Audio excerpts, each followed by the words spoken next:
नमस्कार, बहुत स्वागत है आप सभी का। मैं हूं आपके साथ लोकेंद्र त्यागी। पीएम नरेंद्र मोदी ने रविवार को वन फ्यूचर विषय पर चर्चा के बाद G20 समिट के समापन की घोषणा कर दी। इस दौरान प्रधानमंत्री ने सभी नेताओं से आग्रह किया कि नवंबर के अंत में एक बार फिर सभी वर्चुअल माध्यम से मिलें और इस मीटिंग के दौरान लिए गए फैसलों की समीक्षा करें। समापन का ऐलान करते हुए भारतीय पीएम ने कहा कि संपूर्ण विश्व में आशा और शांति का संचार हो। 140 करोड़ भारतीयों की इसी मंगल कामना के साथ आप सभी का बहुत बहुत धन्यवाद। उधर G20 समिट के आखिरी दिन प्रधानमंत्री नरेंद्र मोदी ने G20 की अध्यक्षता ब्राजील के राष्ट्रपति लूला डा सिल्वा को सौंप दी। इसके साथ ही पीएम ने समिट के समापन का ऐलान भी कर दिया। तो ये समापन की तस्वीरें आप देख सकते हैं। अब ये जो G20 है इसका जो अगला आयोजन है वो ब्राजील में होगा। भारत में एक सफल आयोजन हुआ, कई बड़े फैसले भी इस दौरान लिए गए और भारत की ताकत इस दौरान पूरी दुनिया में देखने को मिली।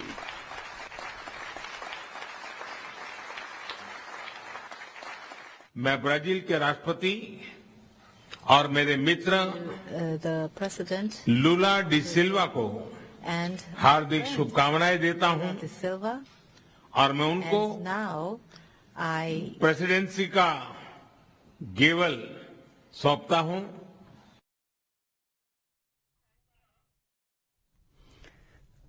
G20 शिखर सम्मेलन का समापन हो चुका है, लेकिन इसे अब तक का सबसे सफल G20 सम्मेलन कहा जा रहा है, जिसमें अब तक के सबसे ज्यादा फैसले लिए गए। वहीं G20 के जरिए भारत दुनिया को अपना दम दिखाने में कामयाब हुआ। G20 में हुए एक और विशेष समझौते की चर्चा हर तरफ हो रही है और ये समझौता मिडल ईस्ट कॉरिडोर पर हुआ।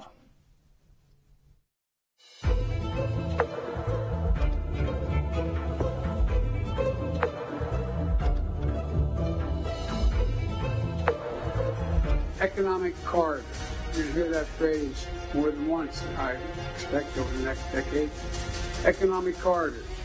As we work to address infrastructure gaps across low and middle income countries, we need to maximize the impact of our investments.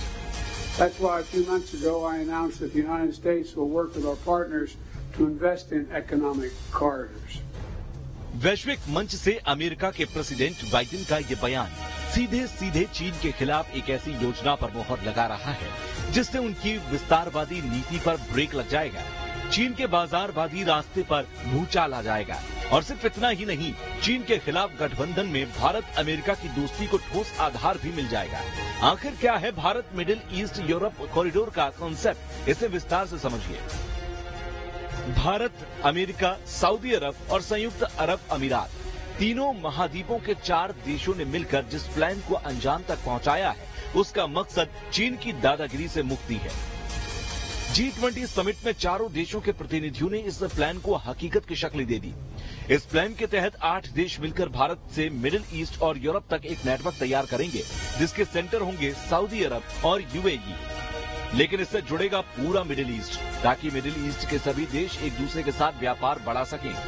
Iraq, Syria, Qatar जैसे देशों से माल सऊदी अरब और यूएई ले जाया जाएगा, जहां से स्वेज कनाल जैसे दुनिया के बड़े शिपिंग रूट्स के जरिए माल को भारत पहुंचाया जाएगा, ताकि ये सामान एशियाई बाजारों में सप्लाई किया जा सके।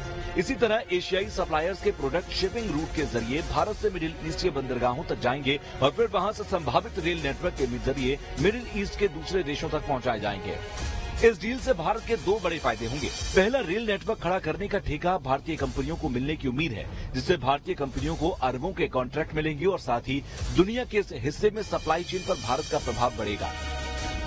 जिस प्रकार चाइना ने DRI प्रोजेक्ट किया, सिल्क रूट बनाया पाकिस्तान के थ्रू और भी इर्द गिर्द के देशों के थ्रू, इसी प्रकार भारत, सऊदी अरेबिया, यूएई और अमेरिका अगर ये रेल लाइन बना लेता है तो मुझे लगता है इससे इन देशों के बीच में व्यापार और कनेक्टिविटी बढ़ जाएगी। माल की आवाजाही जो इस समय या तो हवाई जहाज से है, जो कि बहुत महंगा है, या फिर शिपिंग लाइन के जरिए है, जो कि बहुत समय भी लगता है, उसमें एक्सपेंसिव भी है। तो इसको देखते हुए अगर ये रेल लाइन प्रोजेक्ट हो जाता है तो मुझे लग रहा है कि बहुत बड़ा सप्लाई चेन एडवांटेज भारत को मिलने वाला है। सिर्फ अमेरिका ही नहीं, भारत के लिए भी ये डील एक ऐसा मौका है जो न सिर्फ व्यापारिक बल्कि कूटनीतिक तौर पर भी मिडिल ईस्ट में भारत के प्रभाव में इजाफा करेगी। ये एक बहुत अच्छी पहल है और मैं समझता हूं कि एक ऑल्टरनेट रूट के रूप में निकलेगी। तो सीधी सी बात है, ट्रेड बढ़ेगा। और सबसे बड़ी बात यह है कि इस प्रपोजल में भारत जो है ये रेलवे लिंक को बनाने में पूरी मदद करेगा। ऑलरेडी जो है गल्फ कोऑपरेशन काउंसिल के कंट्रीज हैं वो सारे कोशिश कर रहे हैं किस तरह से वहां पर एक रेलवे का प्रोजेक्ट हो जो बाद में इजराइल, इराक और जॉर्डन के थ्रू जाए और रेड सी से, तो भारत भी उसमें शामिल होगा, तो एक बहुत बड़ी बात है। यानी वो इंतजार अब खत्म हुआ जो चीन के बेल्ट एंड रोड इनिशिएटिव का काउंटर है, और ये भी दरअसल प्रधानमंत्री की कूटनीतिक जीत ही है। दरअसल BRI चीन के प्रेसिडेंट जिनपिंग का वो प्लान है जो चीन की विस्तारवादी नीति का आधार है, बल्कि इस नीति के जरिए ही भारत के घेराव का सपना भी बीजिंग में देखा जाता है। हालांकि 10 साल पहले शुरू हुए चीन के इस प्रोजेक्ट ने कई देशों को कंगाल कर दिया और चीन को आर्थिक रूप से कमजोर कर दिया। G20 शिखर सम्मेलन के तहत भारत की अध्यक्षता में बैठकों का पहला दौर बेहद खास रहा। इस दौर में पीएम मोदी ने दुनिया के सामने कुछ अहम सुझाव रखे, जिसमें एक सुझाव है फ्यूल ब्लेंडिंग के क्षेत्र में साथ मिलकर काम करना। भारत, अमेरिका, सऊदी अरब और संयुक्त अरब अमीरात, 3 महाद्वीपों के 4 देश मिलकर बना रहे हैं वो प्लान जिसका मकसद है दुनिया को चीन की दादागिरी से मुक्ति दिलाना। खबरों के मुताबिक दिल्ली में जब G20 समिट चल रही होगी तो उसी बीच चारों देशों के प्रतिनिधि मिलेंगे और होगी चर्चा एक मेगा प्लान को हकीकत की शक्ल देने पर। इस प्लान के तहत भारत और अमेरिका मिलकर मिडिल ईस्ट में एक बड़ा रेल नेटवर्क तैयार करेंगे। इस रेल नेटवर्क का एपिसेंटर होंगे सऊदी अरब और UAE, लेकिन रेल की पटरियां जोड़ेंगी पूरे मिडिल ईस्ट को। इस रेल नेटवर्क के जरिए मिडिल ईस्ट के सभी देश एक दूसरे के साथ व्यापार बढ़ा पाएंगे। इराक, सीरिया और कतर जैसे देशों से माल सऊदी अरब और UAE लाया जाएगा, जहां से सुएज कनाल जैसे दुनिया के बड़े शिपिंग रूट्स के जरिए माल को भारत पहुंचाया जाएगा, ताकि ये सामान एशियाई बाजारों में सप्लाई किया जा सके। इसी तरह एशियन सप्लायर्स के प्रोडक्ट शिपिंग रूट के जरिए भारत से मिडिल ईस्ट के बंदरगाहों तक जाएंगे और फिर वहां से संभावित रेल नेटवर्क के जरिए मिडिल ईस्ट के दूसरे देशों तक पहुंच जाएंगे। अगर इस डील ने हकीकत की शक्ल ली तो इससे भारत को 2 बड़े फायदे होंगे। पहला, रेल नेटवर्क खड़ा करने का ठेका भारतीय कंपनियों को मिलने की उम्मीद है, जिससे भारतीय कंपनियों को अरबों के कॉन्ट्रैक्ट्स मिलेंगे। साथ ही दुनिया के इस हिस्से में सप्लाई चेन पर भारत का प्रभाव पड़ेगा। जिस प्रकार चाइना ने BRI प्रोजेक्ट किया, सिल्क रूट बनाया पाकिस्तान के थ्रू और भी इर्द गिर्द के देशों के थ्रू, इसी प्रकार भारत, सऊदी अरेबिया, UAE और अमेरिका अगर ये रेल लाइन बना लेता है तो मुझे लगता है इससे इन देशों के बीच में व्यापार और कनेक्टिविटी बढ़ जाएगी। माल की आवाजाही जो इस समय या तो हवाई जहाज से है जो कि बहुत महंगा है, या फिर शिपिंग लाइन के जरिए है जो कि बहुत समय भी लगता है, उसमें एक्सपेंसिव भी है। तो इसको देखते हुए अगर ये रेल लाइन प्रोजेक्ट हो जाता है तो मुझे लग रहा है कि बहुत बड़ा सप्लाई चेन एडवांटेज भारत को मिलने वाला है।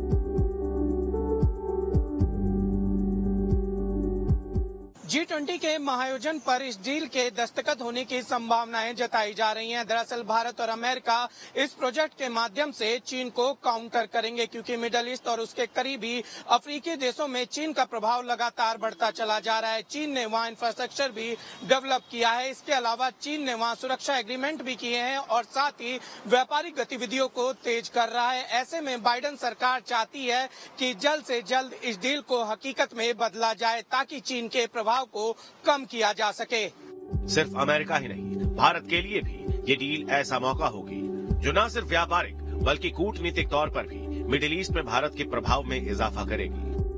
ये एक बहुत अच्छी पहल है और मैं समझता हूं कि एक ऑल्टरनेट रूट के रूप में निकलेगी। तो सीधी सी बात है, ट्रेड बढ़ेगा। और सबसे बड़ी बात यह है कि इस प्रपोजल में भारत जो है ये रेलवे लिंक को बनाने में पूरी मदद करेगा। ऑलरेडी जो है गल्फ कोऑपरेशन काउंसिल के कंट्रीज हैं वो सारे कोशिश कर रहे हैं किस तरह से वहां पर एक रेलवे का प्रोजेक्ट हो जो बाद में इजराइल, इराक और जॉर्डन के थ्रू जाए और रेड सी से, तो भारत भी उसमें शामिल होगा, तो एक बहुत बड़ी बात है। इंतजार है तो बस बाइडेन और मोदी की मुलाकात का, क्योंकि ये मुलाकात ही तय करेगी चीन को काउंटर करने के लिए तैयार किया गया ये प्लान कब तक और किस दिशा में आगे बढ़ेगा। G20 का मंडपम सबसे बड़े वैश्विक मंच का गवाह बना। कल पहले दिन दुनिया के सुपर पावर देशों ने वन अर्थ पर मंथन किया, तो रात को राष्ट्रपति ने उनके सम्मान में डिनर का आयोजन किया, तो इसमें विदेशी मेहमानों को परंपरागत भारतीय खाना परोसा गया। पीएम मोदी ने अपने सोशल मीडिया अकाउंट से डिनर का वीडियो शेयर किया है और ये वीडियो बेहद खास है। आप देख सकते हैं जो भारतीय खाना है उसका स्वाद तमाम विदेशी मेहमानों ने यहां पर चखा। प्रधानमंत्री नरेंद्र मोदी खुद आगवानी कर रहे थे और एक तमाम जो मेहमान थे उनके चेहरे पर जो खुशी है वो साफ तौर पर यहां पर देखने को मिल रही थी। ये वीडियो खुद प्रधानमंत्री ने शेयर किया है।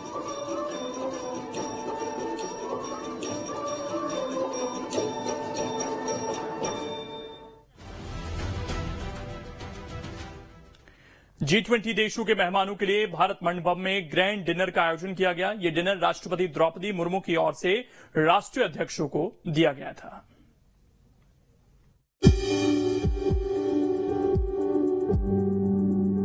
शानदार और भव्य भारत मंडपम में मेहमानों के लिए बेहतरीन डिनर का आयोजन किया गया, जिसमें जो बाइडेन, ऋषि सुनक समेत 29 देशों के राष्ट्राध्यक्ष और डेलीगेट्स शामिल हुए, जिनका महामहिम द्रौपदी मुर्मू ने स्वागत किया। यहाँ भी पीएम मोदी और अमेरिका के प्रेसिडेंट जो बाइडेन के बीच की गहरी दोस्ती देखने को मिली। जब डिनर में बाइडेन भारत मंडपम पहुंचे तो पीएम मोदी ने उनका गर्मजोशी के साथ स्वागत किया, तो वहीं डिनर के लिए पहुंचे ब्रिटिश पीएम ऋषि सुनक को पीएम मोदी ने गले लगाया और उनका हाथ जोड़कर अभिवादन किया। डिनर कार्यक्रम में विदेशी मेहमानों पर भारतीय संस्कृति की झलक देखने को मिली। जापान के पीएम फूमियो किशिदा की पत्नी और जापान की first lady UCO Kishida dinner में हरे रंग की रेशम की साड़ी पहनकर भारत मंडपम पहुंची थी। मॉरिशस के प्रधानमंत्री प्रविंद जुगनाथ की पत्नी कोविता जुगनाथ भी भारतीय वेशभूषा में नजर आई। डिनर में पहुंची बांग्लादेश की प्रधानमंत्री शेख हसीना की बात करें तो उन्होंने भी मोती के हार के साथ साड़ी पहन रखी थी। मेहमानों की खातिरदारी में कोई कमी न रहे, इसलिए हर मेहमान की एक एक पसंद का खास ख्याल रखा गया। शानदार मेहमान नवाजी के लिए डिनर कार्यक्रम के साथ साथ मनमोहक सांस्कृतिक कार्यक्रम का भी आयोजन किया गया, जिसमें भारतीय वाद्य दर्शनम की मनमोहक प्रस्तुति, शास्त्रीय और लोक धुन का कार्यक्रम, 78 वाद्य यंत्रों के साथ 78 कलाकारों का विशेष कार्यक्रम, संतूर, सारंगी, जल तरंग और शहनाई जैसे वाद्य यंत्रों का खास इस्तेमाल किया गया। इस खास कार्यक्रम में देश के सभी राज्यों के कलाकारों को जगह दी गई। इसमें उत्तर से दक्षिण, पूरब से पश्चिम के कलाकारों को भी शामिल किया गया, जिसमें 34 हिंदुस्तानी वाद्य यंत्रों और 18 कर्नाटक वाद्य यंत्रों का इस्तेमाल किया गया।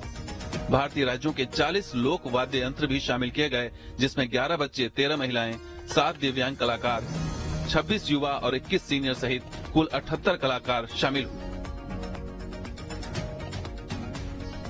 भव्य दिव्य भारत मंडपम में मेहमानों के लिए शानदार डिनर के साथ साथ मनमोहक सांस्कृतिक कार्यक्रम का आयोजन मेहमान नवाजी में चार चांद लगा गया। तो आपने देखा कि किस तरीके से यहां पर भारत की जो ब्रांडिंग है वो भी होती हुई नजर आई। दुनिया ने देखा कि क्या है भारत की विविधता और क्या है यहां की संस्कृति, क्या है यहां का खान पान। भारत की बढ़ती शक्ति की ही दुनिया मुरीद नहीं हो रही, भारत के पकवान भी Biden, Sunak, Albanese, Fumio Kishida, Giorgia Meloni जैसे नेताओं के बीच चर्चा का विषय बन रहे हैं। मिलेट से बने स्पेशल थाली, गुलाब जामुन, रसमलाई, जलेबी, G20 के गाला डिनर की ही पूरी दुनिया में चर्चा हो रही है।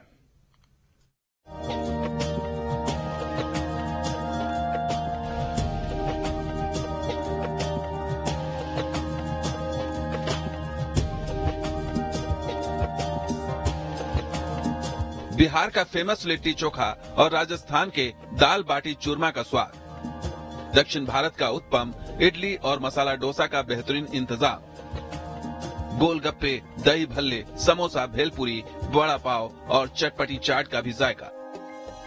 मिलेट से तैयार कई देसी स्वादिष्ट पकवानों के सज गए थाल। पूरी दुनिया में भारत की इस डिनर डिप्लोमेसी की बात हो रही है। Joe Biden, Rishi Sunak, Olaf Scholz, Mohammed bin Zayed, Mohammed bin Salman, Tayyip Erdogan, Giorgia Meloni, Anthony Albanese जैसे दुनिया के बड़े नेताओं ने शुद्ध शाकाहारी भारतीय व्यंजनों का स्वाद चखा। विदेशी मेहमानों को भारतीय स्वाद हमेशा याद रहे, इसके लिए पिछले कई दिनों से तैयारियां चल रही थी और जब डिनर शुरू हुआ तो सभी मेहमान खाने के स्वाद की ही बातें करते नजर आए। मेहमानों को खास तौर से चांदी के अर्क लगे बर्तन में डिनर परोसा गया।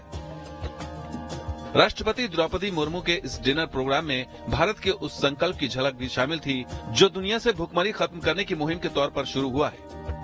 विदेशी मेहमानों के इस डिनर में रागी, ज्वार और बाजरा से बने आइटम को प्रमुख तौर पर रखा गया था। भारत की पहल पर संयुक्त राष्ट्र ने वर्ष 2023 को इंटरनेशनल ईयर ऑफ मिलेट घोषित किया है। बाजरा, ज्वार, कांगनी, रागी जैसी फसल को मिलेट यानी मोटा अनाज कहते हैं। ये पौष्टिक अनाज होते हैं, फाइबर, खनिज और दूसरे जरूरी पोषक तत्वों से भरपूर होते हैं। रागी के लड्डू और जौ की खीर, बाजरा से बने डेजर्ट का भी स्वाद विदेशी मेहमानों ने लिया। मिलेट से बने डिशेस के अलावा G20 के मेहमानों ने भारत के रीजनल टेस्ट का भी स्वाद लिया। बिहार का लिट्टी चोखा, राजस्थान का दाल बाटी चूरमा, पंजाब का दाल तड़का, जीरा पुलाव, यूपी की मसूर, ज्वार दाल तड़का, पनीर लबाबदार, दक्षिण भारत का उत्पम, इडली, मसाला डोसा, केरल के लाल चावल के साथ खास कटहल गैलेट, आंध्र प्रदेश का सब्ज कोरमा, काजू मटर मखाना, गोलगप्पा, दही भल्ला, समोसा, भेलपुरी, वड़ा पाव और चटपटी चाट का भी विदेशी मेहमानों ने स्वाद लिया। पेय पदार्थों में कश्मीरी कहवा था, फिल्टर कॉफी थी, दार्जिलिंग चाय और पान के स्वाद वाला चॉकलेट भी राष्ट्रपति के विशेष मेहमानों का स्वाद बढ़ा रहे थे। इस रात्रि भोज के लिए तैयार की गई व्यंजन सूची में ऐसे व्यंजन शामिल किए गए हैं जो भारत में मानसून के दौरान खाए जाते हैं। ऐसा नहीं था कि इस डिनर में सिर्फ भारतीय व्यंजन, स्टार्टर, मेन कोर्स और पेय पदार्थ थे। थाई और डेनमार्क के व्यंजन भी रखे गए थे। कुकुम्बर वैलिश, कैबेज और डेनमार्क की डेनिस ब्रेड रोल के साथ डेजर्ट में सिजलिंग ब्राउनी, हेजलनट, सिनमोम आइसक्रीम और केक भी परोसे गए। भारत ने G20 के इस डिनर डिप्लोमेसी के जरिए दुनिया को मोटे अनाज से भुखमरी दूर करने का मंत्र भी दिया।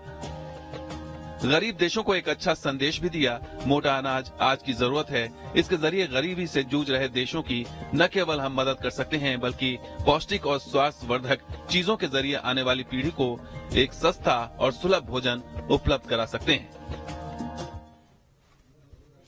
तो भारत में मेहमान को दर्जा दिया जाता है और जब इतने सारे मेहमान एक साथ आए हों तो उनके लिए ये खास डिनर रखा गया था। और इस डिनर में देखिए भारत ने संदेश क्या देने की कोशिश की। यहाँ पर ध्यान हर उस वर्ग का रखा गया जो इस वक्त भुखमरी से पीड़ित है और उनके लिए क्या रास्ते फ्यूचर में अपनाए जा सकते हैं उसको भी भारत ने दिखाने की कोशिश यहां से की है। तो यही भारत की खास चीज भी है। हर चीज में कोशिश ये रहती है कि उसमें हर वर्ग का कुछ न कुछ हित जरूर देखने को मिले। वहीं दुनिया के शक्तिशाली देशों के नेता आज राजघाट पहुंचे, बापू को नमन किया, श्रद्धांजलि दी। राजघाट पर जहां पीएम मोदी राष्ट्रीय अध्यक्षों का स्वागत कर रहे थे वहीं गांधी जी के साबरमती आश्रम को भी शोकेस किया गया।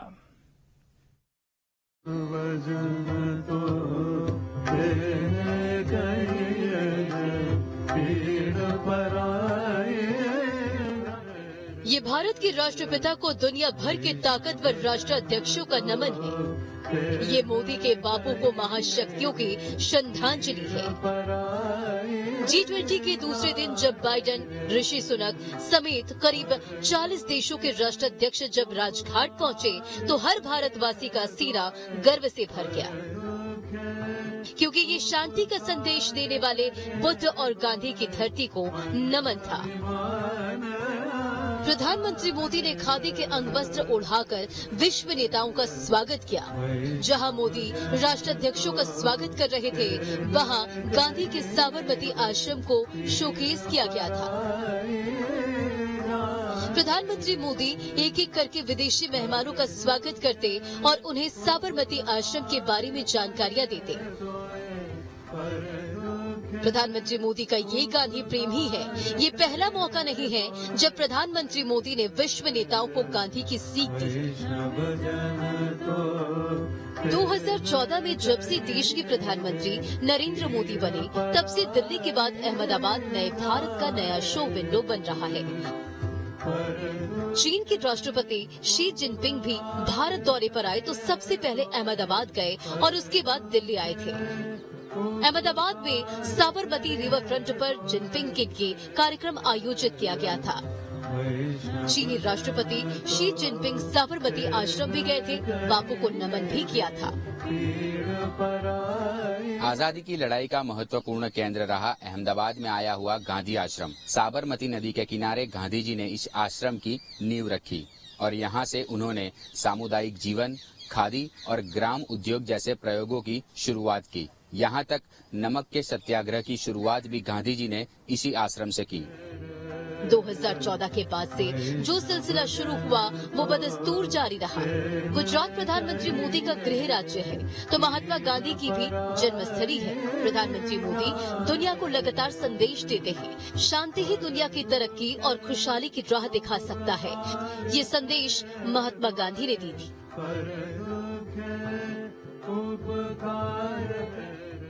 साबरमती आश्रम जगह है जहां बापू से जुड़ी चीजों को संजोकर रखा गया है। यहां आने वाले विदेशी मेहमानों को उनसे रूबरू कराया जाता है। आश्रम का मुख्य स्थल हृदय कुंज है जहां गांधी जी रहते थे। साबरमती आश्रम जहां आज है, शुरू से यहां नहीं था। गांधी जी ने अहमदाबाद के कोचरब स्थान पर सत्याग्रह आश्रम की स्थापना की थी। इसकी नींव 1915 में रखी गई थी। 1917 में ये आश्रम साबरमती नदी के किनारे स्थानांतरित कर दिया गया। तब से साबरमती आश्रम कहलाने लगा। गांधी जी साबरमती आश्रम में 1917 से 1930 तक रहे। यह आश्रम स्वतंत्रता आंदोलन के दौरान मुख्य केंद्र में से एक था। साबरमती नदी से 4 मील दूर स्थित साबरमती आश्रम में ही गांधी जी ने देश को नई दिशा देने का काम किया था। 31 जुलाई 1933 को महात्मा गांधी ने साबरमती आश्रम को हमेशा के लिए छोड़ दिया था। बापू ने प्रतिज्ञा की थी कि जब तक भारत को स्वतंत्रता नहीं मिल जाती वे साबरमती आश्रम नहीं लौटेंगे। 15 अगस्त 1947 को भारत आजाद हुआ, लेकिन 30 जनवरी 1948 में गांधी जी की हत्या कर दी गई और वे कभी वापस नहीं लौटे। जहां दुनिया भर के ताकतवर नेता जब आते हैं तो गांधी जी को नमन करने, उन्हें श्रद्धांजलि देने राजघाट पहुंचते हैं। बापू के बताए रास्ते पर चलने की सीख लेते हैं। G20 की बैठक में भी राजघाट से भारत दुनिया को शांति का संदेश दे रहा है। तो भारत की कोशिश यही है कि जो रास्ता बापू ने हमें दिखाया उस रास्ते पर पूरी दुनिया चले ताकि अमन और शांति पूरी दुनिया में बनी रहे।